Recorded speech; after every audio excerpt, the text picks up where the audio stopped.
পুরো চারিদিকে খালি কুয়াশা কুয়াশা কুয়াশা, কিন্তু কি এটা কুয়াশা না, কারণ মহালয়ার ঘন্টা পড়ে গেছে। আর আমাদের এখানে তার সঙ্গে সঙ্গে পুজোরও ঘন্টা পড়ে গেছে। কারণটা কি, সারা রাত মহালয়া চলে আসলে আমাদের এখানে একটা কী হয়, সারা রাত বাজি ফাটে।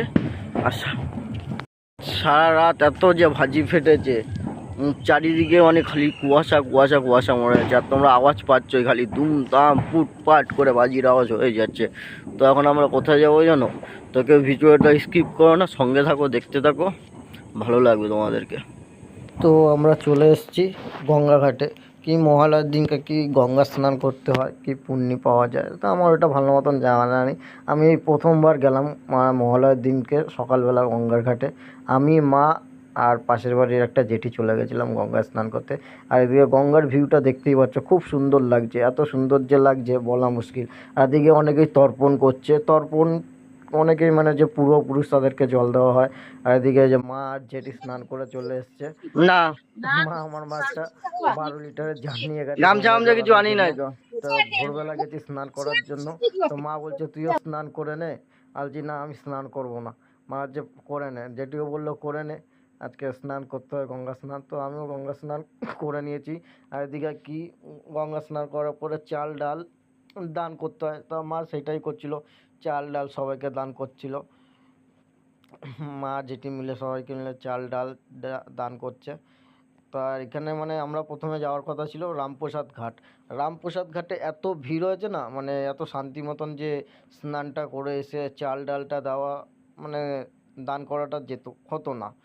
তো আমরা মানে বলদাঘাট, ওই বলদাঘাট না, রামপ্রসাদ ঘাট দিয়ে বলদাঘাটে আসছিলাম। তার মিডিলে একটা ঘাট পড়েছিল, ঘাটটার নামটা ঠিক মনে নেই। ঘাটটা খুব সুন্দর বাঁধানো, খুব সুন্দর মানে সাজানো ঘাটটা। তো আমরা এই ঘাটটা ফাঁকা দেখেছিলাম, এই ঘাটটাতে স্নান করে নিয়েছি। তো এই ঘাটটাতে স্নান করার কারণটা হচ্ছে এইটাই, যে ঘাটটা যেহেতু ফাঁকা আছে বলে স্নানটা রিল্যাক্সে করতে পেরেছি। তো আমি স্নানটা করেছি, কারণ সবার মাও ভিজে গেছে, মাও ভিডিও করতে পারবে না, তাই কোনো রকমে স্নানটা করে এসে আমি মার যে মা আর জেঠি যে চালটা দান করছে সেই ভিডিওটা আমি করেছি। আর এখানে দেখো চাল আর ডাল দান করা হয়ে গেছে। আমার মা একটা ফল নিয়ে গেছিলো, মা বলছিল তোমার রামপ্রসাদ ঘাটে স্নান করবে, স্নান করে সে ফলটা ঠাকুরকে দেবে। তাই এখানে যে ঘাটে আমরা স্নান করেছি এই ঘাটে কোনো ঠাকুরের মন্দির নেই। তাই মাসিমাগুলো যে বসেছিল, ঠাকুমা কিংবা মাসিমা, এদেরকেই মা বললো তাহলে ফলটা তোমরা খেয়ে নিও, ঠাকুরের নাম করে নিয়ে এসেছি। আর এদিকে দেখো আমি স্নান টান করে এসেছি, স্নান করেছি মানে বোঝা যাচ্ছে না, না সত্যি মানে স্নান করেছি। এই ভিডিওগুলো করছিলাম তার মধ্যে গা শুকিয়ে গেছে অনেক। আর এদিকে পিছনে দেখতেই পাচ্ছ কত ভিড় আমার পিছনে। তাই এদিকে মা তিলক পরছে, তো মা বললো তুইও একটু তিলক পরে নে, বললাম দাও পরে নি। আর সত্যি এই গঙ্গা স্নান করে না আলাদা একটা অনুভূতি হয়। আর যে আমিও তিলক পরে নিয়েছি। আর পিছনটা দেখো, মানে এই গাছেও ভালো ভিড়, যে ভিড় নেই না, ভিড় আছে, ভালোই ভিড় আছে। আর এই যে এখন তো আমরা বাড়ির দিকে যাচ্ছি, বাড়ির দিকে যাওয়ার জন্য রেডি হয়ে গেছি।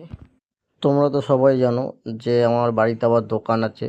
তো টোটো করে যেহেতু এসছি একে ভাড়া করে, তো একবারে মানে এখান থেকে দুধ আমরা যেখানে নিই তো একটুখানি জায়গা, তো ওখানে আবার দুধ আনতে চলে যাব। তো এখন আর ভিডিও করার টাইম থাকবে না, যেহেতু আমাকে এখন আবার ডিউটির জন্য দৌড়াতে হবে। আর এই যে টোটোতে বসেছি তা বলে এই না, আমার ভিডিওটা পুরো দেখো। কারণ কি, আমাদের সেই সুন্দর জায়গার ভিউ আছে না, যে দু পুকুরের মিলিতে, সেই ভিউটা তোমাদের সঙ্গে শেয়ার করবো। তো এই যে বাড়ির কাছে চলে এসেছি।